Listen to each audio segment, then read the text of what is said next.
저는 파괴력이 2300에 달하는 맹렬한 기사 GAA를 플레이합니다. 오늘날 유희왕이라고 하면 여러분은 분명 이런 모습을 떠올릴 겁니다. 엄청나게 긴 턴 동안 수많은 카드를 플레이하여 결국 필드에 엄청난 수의 몬스터를 전개하는 모습 말이죠. 이는 몬스터들이 최소 2개, 때로는 3, 4개의 효과를 가지고 있기 때문에 가능한 일입니다. 이제는 카드가 아니라 거의 논문 수준이라고 할 수 있죠. 하지만 유희왕에서 가장 유명한 몬스터들은 이들은 텍스트 박스에 짧은 배경 스토리가 적혀 있고 공격할 수 있다는 것만으로도 충분히 대단한 일반 몬스터라고 불립니다. 멋지네요. 블랙 매지션. 현재 이런 유형의 몬스터는 약 750종이 있으며 게임의 서사 채널에서는 이들이 얼마나 쓸모없는지에 대한 영상을 많이 만들었습니다. 하지만 만약 그렇지 않다면 어떨까요? 만약 일반 몬스터들에게 다른 모든 덱들을 압도하고 세계 챔피언십까지 오를 수 있었던 비밀스러운 강점이 숨겨져 있습니다. 그들의 이야기는 무엇이며 그들 중 일부는 어떻게 경쟁을 지배했을까요? 그럼 이제 비트다운 시대의 시작을 살펴보겠습니다. 자, 이제 제 차례입니다. 요새를 지키는 드래곤을 소환합니다. 유희왕 초창기에는 일반 몬스터가 부스터팩의 90%를 채웠습니다. 간단히 말해 최초의 세트인 푸른 눈의 백룡의 전설 116장 카드 중 효과 몬스터는 단 5장뿐이었습니다. 문제는 백룡이 2장의 재물이 필요하여 너무 많은 자원을 소모하고 갈라진 대지나 성스러운 방어막 거울의 힘 같은 카드에 너무 쉽게 파괴된다는 점이었습니다. 유희왕의 초기 메타는 전투력 버프나 공격력 1800으로 레벨 4 몬스터들을 압도하는 램프의 요정 라딘을 중심으로 돌아갔습니다. 이와 함께 아쿠아마도사, 미스틱 엘프, 돌거인병의 수비력 2000으로 시간을 벌다가 소환사 스컬, 재물 1장, 공격력 2500을 꺼내는 전략도 있었습니다. 당시 게임은 충분히 느려서 이 전략이 통했고 2002년 유희왕 역사상 최초의 금지 제한 리스트에서 엑조디아의 머리, 2팔, 2다리가 덱당한 장으로 제한되었으며 25년이 지난 지금도 여전히 그 자리를 지키고 있습니다. 전반적으로 이 시기는 비트다운의 황금기였습니다. 깊이 생각할 필요 없이 많은 몬스터를 소환하고 공격하는 것이었죠. 질의 검이나 다크 엘프는 공격적이었고 상감과 블랙 포레스트의 마녀는 카드가 부족하지 않도록 보장하며 시간을 벌어주었습니다. 결국 소환사 스컬은 인조인간 사이코 쇼커에게 밀려났습니다. 공격력은 100점 낮았지만 모든 함정 카드를 막는 놀라운 효과를 가지고 있었죠. 유희왕은 서서히 공격력만으로 승부하는 게임이 아니게 되었습니다. 물론 아직은 어느 정도 그랬지만요. 특히 기계족이었기 때문에 리미터 해제로 공격력을 2배로 만들 수 있었습니다. 이로 인해 한 턴에 엄청난 데미지를 줄 수 있었고 이는 유희왕 역사상 최초의 원턴 킬 중 하나였습니다.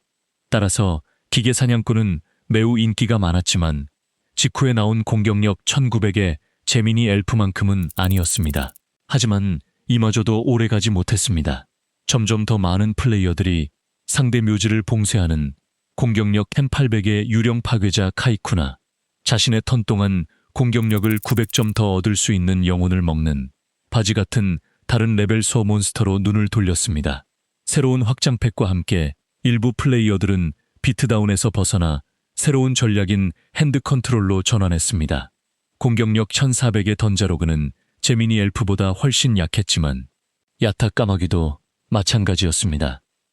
공격력은 겨우 200이었지만 상대의 다음 드로우 페이지를 스킵하게 만들었죠. 기술적으로는 더 약했지만 이들은 훨씬 더 중요한 것, 즉 카드 어드밴티지를 얻게 해주었습니다. 나는 자원을 축적하고 상대는 카드가 부족하여 아무것도 할 수 없게 만드는 것이었습니다. 최초의 유희왕 세계 챔피언십에서 이러한 변화는 명백했습니다. 비트다운과 핸드 컨트롤이라는 2가지 전략이 있었는데 일반 몬스터 중에서는 제미니 엘프 3장만이 남아있었는데 이마저도 오래가지 못했습니다. 기간테스 드래곤, 분노한 고릴라, 고블린 돌격부대 등 공격력 1900을 넘는 효과 몬스터들이 점점 더 많아졌습니다. 그중 최고는 마법 전사 브레이커였습니다. 공격력을 1600으로 낮춰 상대의 마법이나 함정을 파괴할 수 있었죠. 그 증거로 2007년 네오스 어택에서는 레벨 4, 공격력 2000의 제네틱 워울프가 출시되었지만 아무도 사용하지 않았습니다. 일반 몬스터는 경쟁에서 뒤처졌습니다. 하지만 이것이 끝은 아니었습니다. 그저 우리가 그들을 다른 방식으로 바라보게 되었을 뿐입니다. 이제 질문은 그 자체로 강한가, 가 아니라 다른 전략에서 유용한가 였습니다. 의식 몬스터인 그는 공격력 2400을 가지고 있었고 2000 라이프 포인트를 지불하면 필드의 다른 모든 카드를 파괴했습니다. 이는 블랙 로즈 드래곤보다 몇 년 앞선 것이었고 번개와 해피의 깃털은 여전히 금지, 제한 리스트에 있었습니다.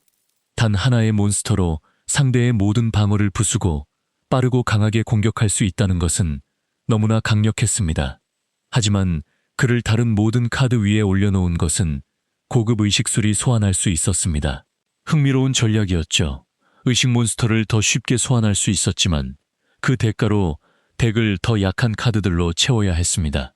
여기서 천재적인 아이디어는 네오버그나 인섹트 나이트 같은 곤충족 몬스터를 사용하는 것이었습니다.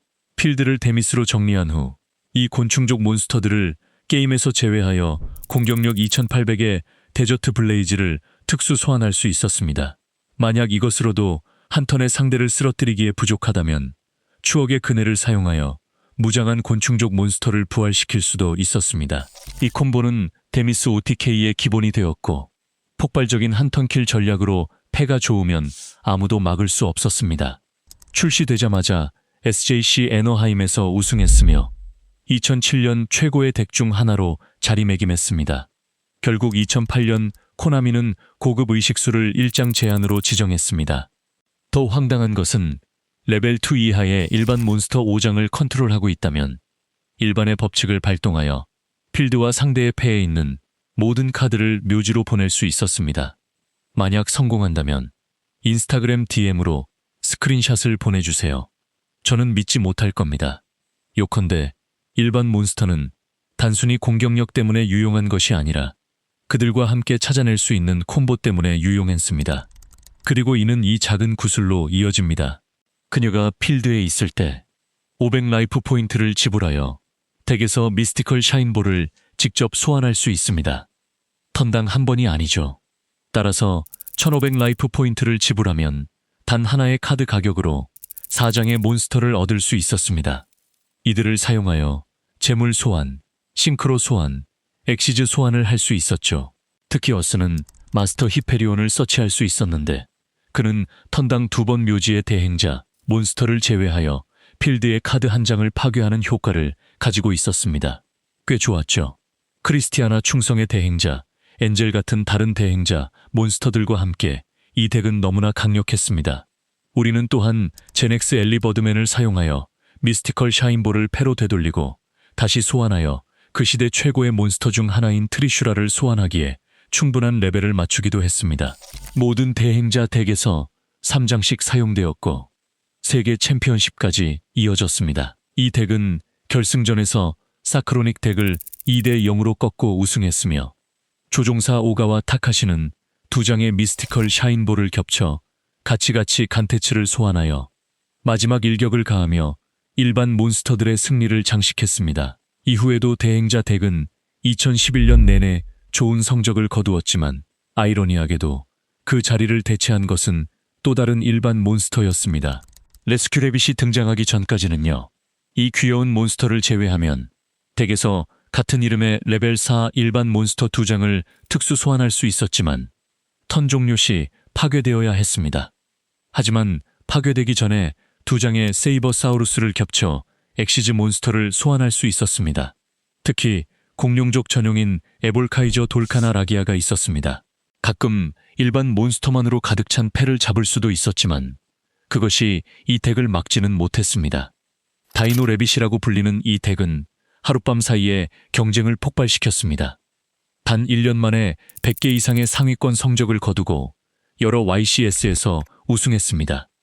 세이버사우루스를 모두 뽑는 경우를 대비하여 카바자우루스를 추가했습니다. 나머지는 필드를 제어하기 위한 마법과 함정이었습니다. 같은 시기에 일부 플레이어들은 아틀란티스의 전사들을 사용했습니다.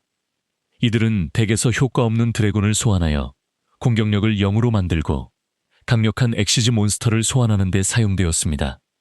직후에는 드래곤 룰러들이 등장했는데 그들은 플레임벨 가드를 선호했습니다.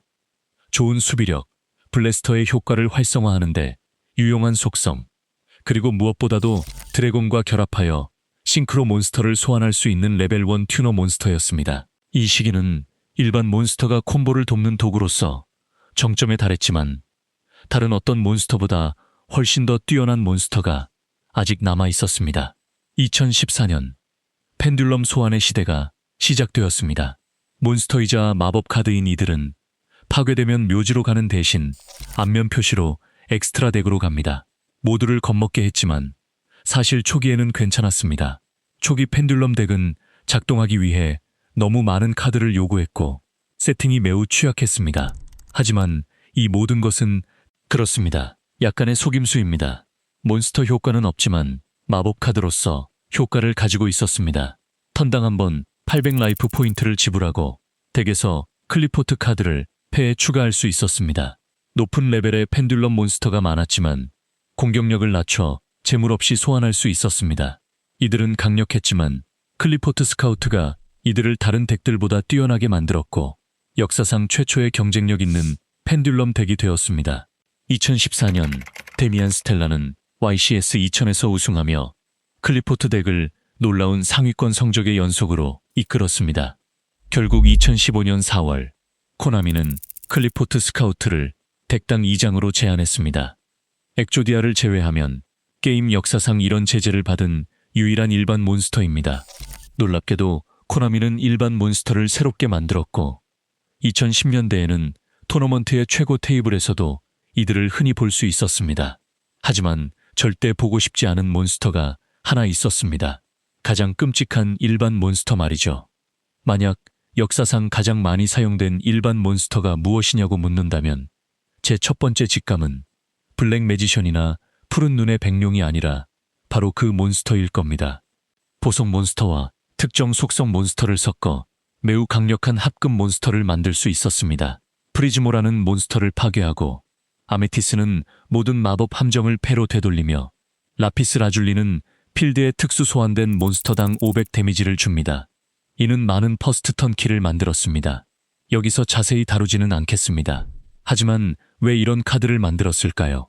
여기까지는 특별할 것이 없지만 2015년 리벨리온의 충돌에서 브릴리언트 퓨전이라는 놀라운 카드가 주어졌습니다. 융합 몬스터의 재료가 비교적 범용적이었기 때문에 이 카드는 갑자기 덱의 어떤 몬스터든 묘지로 보내는 방법이 되었습니다. 즉시 이 카드가 잼나이트 덱뿐만 아니라 모든 덱에서 강력하다는 것을 깨달았습니다. 모든 덱이 이 카드를 발동하고 싶어 했죠. 가장 좋은 방법은 빛 속성 몬스터를 묘지로 보내고 세라피나이트를 소환하는 것이었습니다. 레벨 5인 그녀가 필드에 있는 동안 턴당 두 번째 일반 금지 제한 리스트에서 꽤 오랜 시간을 보냈지만 한 가지 문제가 있었습니다. 이 카드를 플레이하려면 덱에서 잼나이트 몬스터를 반드시 묘지로 보내야 했습니다. 잼나이트 덱을 플레이한다면 문제가 없었습니다. 잼나이트 몬스터가 많으니까요. 하지만 브릴리언트 퓨전을 도구로 사용하는 다른 덱이라면 일반적으로 잼나이트 몬스터는 한 장만 넣고 절대로 패에 잡히고 싶지 않았습니다. 불행히도 패에 잡히더라도 최소한 레벨 4의 튼튼한 몬스터가 되지만 그래도 울음이 터져 나올 겁니다. 역설적으로 잼나이트 가넷은 역사상 가장 많이 사용된 일반 몬스터 중 하나이지만 동시에 가장 미움받는 몬스터 중 하나이기도 합니다. 패에 잡히면 최고의 카드를 발동할 수 없다는 의미이기 때문입니다. 너무나 흔한 일이라 어떤 사람들은 덱에 가넷을 2장 넣기도 했습니다. 혹시 한 장을 뽑더라도 브릴리언트 퓨전을 발동할 수 있도록 말이죠. 너무나 널리 퍼져 너무나 끔찍해서 오늘날에는 하나의 표현이 되었습니다. 가넷은 콤보를 위해 반드시 덱에 넣어야 하지만 패에 잡히면 콤보가 작동하지 않아 절대로 패에 잡히고 싶지 않은 카드들을 의미합니다. 우리는 이미 얼마 전 아쿠아 돌핀에서도 이런 것을 보았습니다. 이 카드는 덱에서 어떤 물 속성 몬스터든 묘지로 보내는 대신 제넥스 컨트롤러를 서치할 수 있었습니다. 놀랍겠지만 패에 잡히는 것을 싫어하는 일반 몬스터는 하나의 장르입니다. 브릴리언트 퓨전 직후 우리는 PS 프레임 테마를 발견했습니다. 모든 효과가 C프레임 드라이버라는 공격력 2500의 일반 몬스터를 특수 소환하는 함정 카드들로 구성된 테마였습니다. 이건 엄밀히 말해 가넷은 아니었습니다. 패, 덱, 묘지 어디에서든 소환할 수 있었지만 어쨌든 플레이해야 했고 패에 잡히면 기분이 좋지 않았습니다. 2020년에도 마찬가지였습니다. 모두가 붉은 눈의 흑룡 검사를 플레이하기 시작했습니다. 한 번에 2장의 가넷이 들어가 패말림의 위험을 크게 증가시켰지만 붉은 눈의 흑룡 검사는 너무나 강력해서 일부 플레이어들은 그래도 사용했습니다. 따라서 가넷은 유희왕의 큰 딜레마 중 하나입니다. 하지만 이를 피하는 방법도 있습니다. 예를 들어 2018년 마르코 페리코는 아무도 예상하지 못했던 3개의 칼리 덱으로 YCS 보름에서 우승했습니다. 일반 몬스터를 중심으로 한 링크 덱이었죠. 비너스, 3개의 샤인볼, 브릴리언트 퓨전, 가넷 등 우리가 방금 이야기했던 모든 것을 모아놓은 덱이었습니다. 멋진 점은 이들을 패에 뽑아도 괜찮다는 것이었습니다. 그냥 이들을 소재로 사용하여 임두크 같은 링크 몬스터를 소환하고 콤보를 계속할 수 있었죠. 세 번째 게임에서 그는 덱의 첫 번째 일반 몬스터인 3개의 칼리에 불리는 자를 소환하여 마지막 일격을 가했습니다. 저는 이 순간을 일반 몬스터 역사에서 전환점이라고 봅니다. 코나미는 쓸모없는 몬스터를 강제로 플레이하게 하는 것이 재미없다는 것을 이해했습니다. 그 자체로 모든 콤보를 시작할 수 있는 몬스터 말이죠.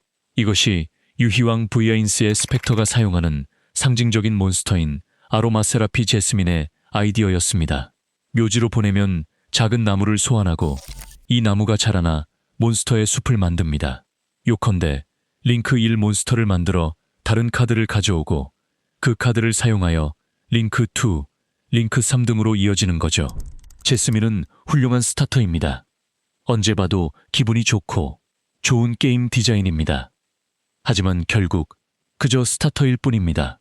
마르코나 제시카의 최종 필드를 보면 일반 몬스터의 흔적은 찾아볼 수 없습니다. 단순히 콤보의 부품이 아니라 전략의 중심이 되는 것이 가능할까요? 불행히도 그다지 강력하지는 않았습니다. 그 이후로도 유희왕의 몬스터를 업데이트하려는 새로운 카드들이 정기적으로 나왔지만 큰 성공은 거두지 못했습니다. 일반 몬스터의 역사에는 많은 실패가 있었습니다. 스시베나 열쇠 마법처럼 각각 일반 몬스터를 전략에 통합하려 했지만 결국 너무 느리거나 불안정했습니다. 우리는 이미 그에 대한 전체 영상을 만들었지만 요약하자면 2013년 코나미는 카이바의 몬스터를 혁신하는 스트럭처 덱을 출시했습니다. 이제 그는 레벨 1 마법사족 몬스터와 결합하여 싱크로 몬스터를 소환할 수 있게 되었습니다. 주요 몬스터는 몇 년 후 등장한 푸른 눈의 정령 드래곤이었습니다. 그가 필드에 있는 동안 상대는 몬스터를 한 번만 소환할 수 있었습니다. 예를 들어 필드를 보호하는 푸른 눈의 아크 블레이드 드래곤이나 카드를 소유주의 패로 되돌리는 블랙 로즈 문라이트 드래곤이 있었죠. 정말 강력했고 당시 메타를 파괴하기 위해 설계되어 2016년 푸른 눈의 백룡덱이 세계 챔피언십에서 우승했습니다. 우리는 일반 몬스터를 비웃지만 사실 덱에 일반 몬스터를 넣고 세계 대회에서 우승한 사람이 벌써 3명이나 됩니다. 그 이후로 다른 폭발적인 전략에 밀려났지만 예를 들어 이제는 필드의 어떤 효과든 무효화하는 훨씬 더 거대한 푸른 눈의 궁극의 정령용이 있습니다. 아주 멋지지만 그가 토너먼트에서 보인 것은 그 덕분만이 아니었습니다. 그에게는 비밀이 있습니다. 스트럭처 덱 몇 달 전 어비스 레이지에서 우리는 일반 몬스터를 위한 혁명인 프리밋을 발견했습니다. 필드가 비어있다면 2000 라이프 포인트를 지불하고 프리밋 로어를 발동하여 덱에서 어떤 일반 몬스터든 특수 소환할 수 있습니다. 정말 좋습니다. 카드에 쉽게 접근할 수 있고 상대의 콤보를 방해하는데도 유용합니다. 프리밋과 함께 프리밋 카드를 서치하고 덱에서 일반 몬스터를 무료로 소환하는 필론 노블, 그리고 프리밋 카드를 서치하고 덱에서 일반 몬스터를 묘지로 보내며 매턴 시작 시 묘지에 있다면 패로 돌아오는 베릴 드래곤도 있습니다. 게다가 드릴레이가 묘지에 있고 프리밋 몬스터를 컨트롤하고 있다면 다음 턴에 발동하기 위해 필드에 세트할 수 있습니다. 프리밋은 게임 디자인의 걸작이며 푸른 눈의 백룡이 꿈꿔왔던 모든 것입니다. 이제 그를 필드에 매우 빠르게 가져올 수 있고 그가 있는 한 상대는 강력한 드릴레이를 맞을까봐 두려워하며 매턴 돌아오기 때문에 자원이 마르지 않습니다. 작년에 에미트 키다테스는 이 덱을 프랑스 챔피언십 탑8까지 이끌었습니다. 하지만 프리밋의 정말 좋은 점은 게임의 모든 일반 몬스터를 돕는다는 것입니다. 블랙 매지션, 붉은 눈의 흑룡. 덱에 일반 몬스터가 있다면 프리밋과 섞을 수 있습니다. 개인적으로 저는 레벨 2의 함정 몬스터인 팔레오조익과 함께 재미있게 놀았습니다. 그래서 레벨 2 물속성인 개구리 슬라임을 사용했죠. 요리 좀 해볼까요? 오디온 플레이어들은 링크나 싱크로 소환을 위해 레벨 4 일반 튜너 몬스터인 천사의 트럼페터를 사용합니다. 오랫동안 게임 최악의 카드 중 하나로 여겨졌던 이 카드는 완전히 우연히 메타의 중심에 서게 되었습니다. 오늘날 저는 일반 몬스터의 새로운 시대가 시작되었다고 느낍니다. 최근 프리밋이 다른 경쟁 덱들에 비해 속도를 유지하는데 약간 어려움을 겪고 있지만 그는 물꼬를 텄습니다. 게임 역사상 처음으로 효과 없는 몬스터를 위한 진정한 기반이 마련되었고 이는 콤보와 상호작용 모두에 기여합니다.